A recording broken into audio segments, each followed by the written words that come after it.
In this nick, I'd like to chat with you about some concepts regarding CPU and memory utilization by our virtual machines in a vSphere environment. Let's begin. One of the really big benefits of doing virtualization is the utilization of our existing resources. For example, in the old days, we might have 5 servers, physical servers, each of them running their operating system and the applications that we so desperately want. But at the end of the day, the resource utilization across all these servers may be 15% on this one, or 20% here, or 5% here. So in our traditional model with a separate physical server for each of our applications, there's a huge waste of resources, particularly CPU and very likely memory as well, that isn't being fully utilized on all these 5 systems. So now as we move to virtualization, we can still have those 5 servers, 1, 2, 3, 4, and 5, but they can all be virtualized to use a set of physical hosts. So in our cluster, we may have 2 or 3 ESXi hosts to support those virtual machines. So this ESXi host, which at the moment is representing our cluster, a set of hosts, has a certain quantity of RAM available as a cluster, and CPU, and network I/O, and access to data stores, whether they be local or IP-based data stores. Now on the ESXi host in the cluster, there's not an infinite amount of memory. There's only so much. Maybe it's 64 gigs or 128 gigs as a total of all the physical RAM in all the ESXi hosts that are part of our cluster. Now each virtual machine, let's go ahead and for a moment and let's imagine just this one virtual machine, let's say it's VM number 5. It's going to have some built-in limits on how much RAM it can go ahead and use. And that's going to be based on what we configured that virtual machine to have regarding RAM. So if we said that VM number 5 was configured with 4 gigabytes of RAM, when that virtual machine boots up, that's how much RAM, physical RAM, it thinks it has access to. Now, within that 4 gigabytes of space, the local operating system on that virtual machine may do swapping if it doesn't have enough RAM in that 4 gigs. And any type of swapping that the virtual machine does as part of the guest OS that's running on that virtual machine is kind of autonomous, meaning is controlled by that specific operating system. So Linux or Windows or Mac OS, depending on the type of operating system that we're running, may handle swapping when it doesn't have enough access to physical memory on its own in various different ways. But at the end of the day, this virtual machine is never going to use more than 4 gigabytes of physical RAM on the ESXi hosts that are part of the cluster. So that's the good news. However, the bad news is we're guaranteeing Virtual Machine 5 by default 0 gigabytes of real physical memory. And that's one of the reasons why an ESXi host, when it spins up VM number 5, will create the VMX swap files. Because if it needs to, if there's no physical RAM available for that virtual machine, it may need to swap from a VM kernel perspective, from the ESXi host doing swapping, to virtualize that memory that the operating system, VM number 5, believes it has available to it. Now, anytime that the ESXi host, as well as anytime our virtual machine itself has to do swapping to disk, it is orders of magnitude slower than using real physical RAM, because disk speed versus RAM speed is like night and day. However, that's the default situation for a new virtual machine. It's not guaranteed any RAM. However, if there is physical RAM available on the ESXi host, hey, it's going to go ahead and give it to that virtual machine, no problem. So let's say we spin up virtual machine number 5. It's now running. And although it has 4 gigabytes of RAM, or it thinks it has 4 gigabytes of RAM, if it's only using, let's say, 3 gigs of that RAM, ESXi is not going to waste the extra gigabyte that it's not using, because there might be another virtual machine somewhere else that needs that available physical memory. And let me tell you about a very happy virtual machine. VM number 5 is going to be very, very happy if all the other virtual machines are powered off. Because the ESXi host is going to have a teeny bit of overhead for itself, but the other resources like CPU and memory are all going to be available to VM number 5 because there's nobody competing for that CPU and RAM. So the chances of this virtual machine 5 getting physical RAM up to its 4 gigabytes is extremely high if this ESXi host has that 4 gigabytes of RAM available to give to that virtual machine number 5. For the sake of discussion, let's imagine that these 5 virtual machines are all configured identically, and they're each configured as a 4 gigabyte RAM virtual machine. And furthermore, let's say we power on each of those, and for the sake of discussion, let's say they're all actively using 4 gigabytes of RAM. So if we count them up here, that's 5 virtual machines times 4 gigs each. That would equal a total of 20 gigabytes of RAM. Now, if our ESXi host has 32 gigabytes of RAM, no problem whatsoever. It can easily allocate that 20 gigabytes plus the little overhead that ESXi takes And each of those virtual machines will have access to their full complement of 4 gigabytes of physical RAM. However, if this ESXi host has, let's say, 16 gigabytes of RAM on it, and it's the only resource in our cluster, or if we're using just a single standalone ESXi host, either way, there simply isn't enough physical memory to go around for each of those VMs to get their full access to their 4 gigabytes of physical RAM, because there's not 20 gigabytes of physical RAM to be given from the ESXi host. Here are some really cool techniques that each ESXi host uses to get the very last drop of juice out of every megabyte of RAM. And the first of those techniques is called TPS, Transparent Page Sharing. So out of the 16 gigabytes of RAM that this ESXi host has, there is a huge chance that we're going to have a boatload of 4K pages that are going to be identical. And so what the ESXi host does with TPS, which is Transparent Page Sharing, referring to memory pages, it runs a hash on every single one of those pages of memory. If there are 2 pages with exactly the same hash, it can say to itself, you know what? I can recycle and use this one 4K page twice. And I can release that second or third and fourth or fifth or how many ever 4K pages there are that are identical to each other. And I can just keep the one and reference to that one 4K page of memory. And that gives the ESXi host the opportunity to release a whole bunch of additional physical RAM to use for other virtual machines and other purposes. Another cool technique that each ESXi host can use to help leverage the physical amount of memory that it has is called the balloon driver. Now let's take this virtual machine, we'll call it VM number 5. And let's say that's being represented right here. And we're focusing on RAM for a moment, so I'm going to go ahead and take the CPU out of the picture.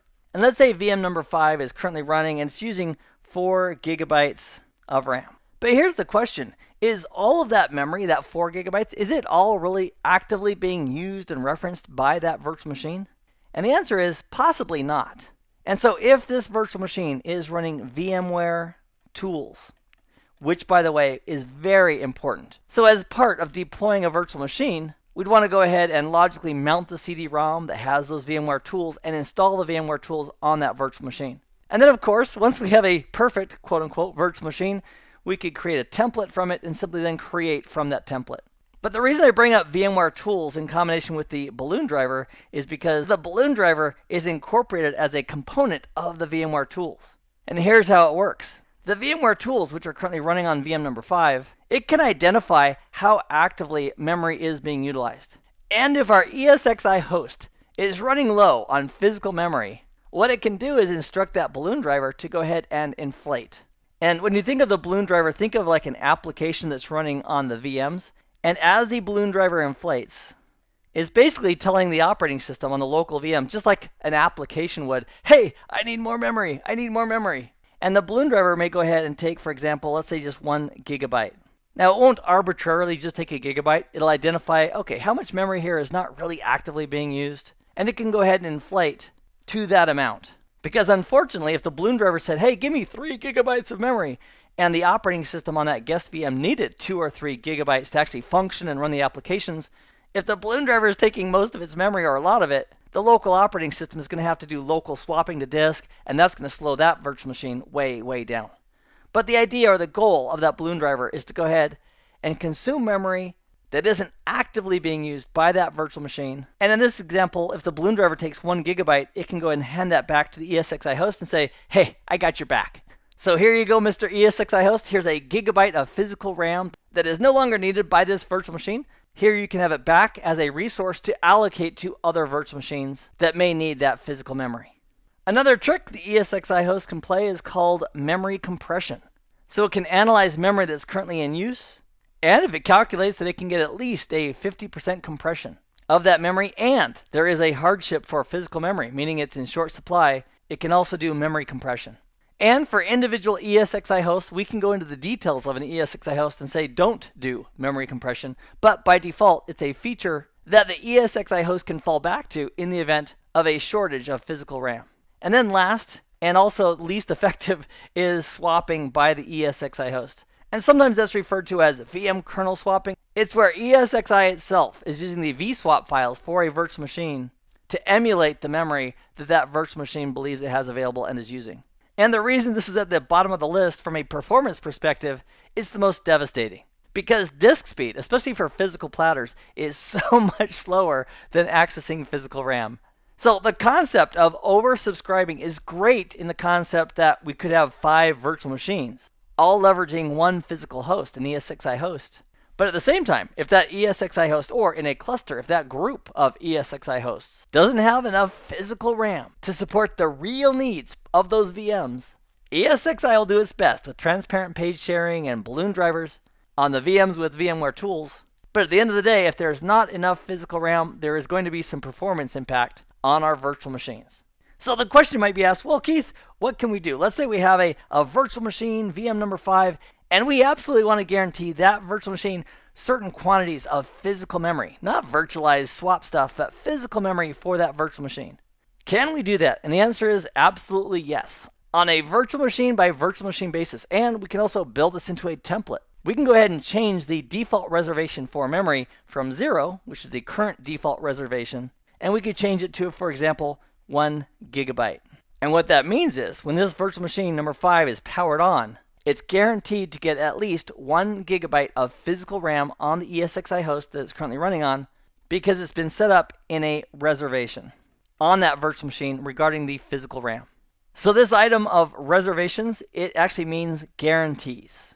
And then anything above 1 gigabyte may be physical RAM, or it may be virtualized if the ESXi host doesn't have enough physical RAM to go ahead and hand out. Now, by default, we have a ceiling on each of the VMs based on their configuration. For example, if this virtual machine has a 4 gigabyte configuration of RAM, that virtual machine is never going to ask for more than 4 gigabytes of physical RAM. However, if we needed to put a cap on the physical RAM that could be associated with this virtual machine, we can also go ahead and set up a limit. And let's say this line right here represents 3 gigabytes. That means if we had an ESXi host and it had plenty of physical RAM to go ahead and associate, if we specify a limit, that's where it stops for the virtual machine. And by default, at each virtual machine, there is no reservation set, and there is no limit set as well. Which means that the ESXi host will try to give each virtual machine as much physical RAM as that virtual machine asks for, but at the same time, it's not guaranteeing any physical RAM. It could all be swapped in a worst case scenario if it has to be. Another resource that each of our VMs is going to need is CPU. So I'm going to take RAM out of the picture for a moment. Let's talk about CPU. Now, at the virtual machine, let's say this is VM number 5 again. We have the virtual CPU, while the ESXi host itself has the real CPUs. So for example, this ESXi host may have 4 CPUs. Maybe it has 2 sockets with 2 cores each. And in a cluster of ESXi hosts, we may have 32 or 64 CPUs available as a group. Now, one of the interesting things in VMware and vSphere is that when a virtual machine is actually using the processor on an ESXi host, it's like a little window into the actual processor itself. Which means that if we have 4 CPUs on an ESXi host, for the virtual machine itself, we cannot create a virtual machine with 8 virtual CPUs if the actual host behind the scenes only has 4. The concept is that this virtual machine is literally using that processor for a tiny slice of time. So whatever features and functions that CPU has, if we expose those to the virtual machine, our virtual machine number 5 can go ahead and use the features and the functions and the instruction sets on the CPUs in the ESXi host because they're available as part of the CPU on that ESXi host. So if our virtual machine number 5 has 1 core, 1 virtual CPU, and we have an ESXi host that has 4 CPUs, and all the other virtual machines are currently powered off, they're not using any cycles, this one VM number 5 is a very, very happy camper. It's like going to an amusement park and you have a favorite attraction and nobody's in the park. So there's no waiting, you've got complete access to the ride or attraction that you're interested in, and you can ride that thing as many times as you like, as fast as that ride will go. However, when we start bringing up additional virtual machines, and those virtual machines are looking for slices of CPU so they can run as well, VM number 5 is no longer going to have non-competed access for these CPU resources on the ESXi host. Now, very similar to the mechanisms we had for controlling access to memory, we also have controls in place for controlling access to CPU, starting with something called a reservation.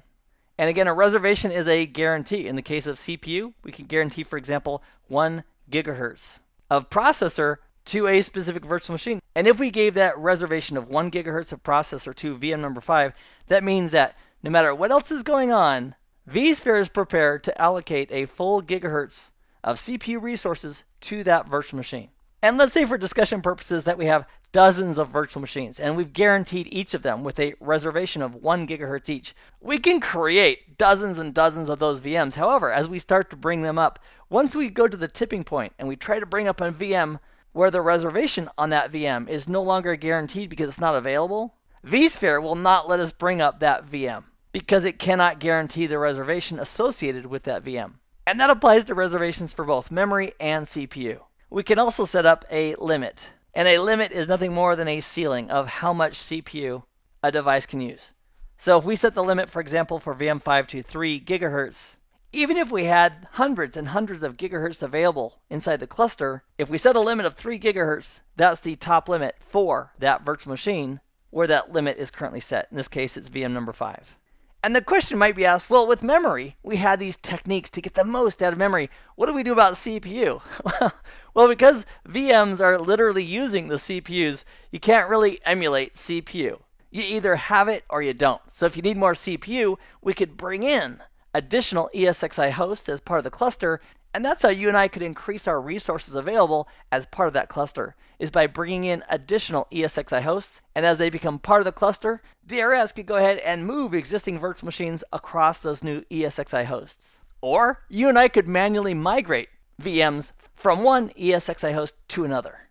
So it becomes a little bit of a balancing act. We want to make sure we take full utilization or most utilization of our systems, but at the same time, we don't want to overcommit to the point where there just isn't enough resources to make all of our VMs happy. In this nugget, you and I have taken a look at a few of the basic concepts regarding CPU and memory controls, including reservations and limits that we can apply in vSphere. I hope this has been informative for you, and I'd like to thank you for viewing.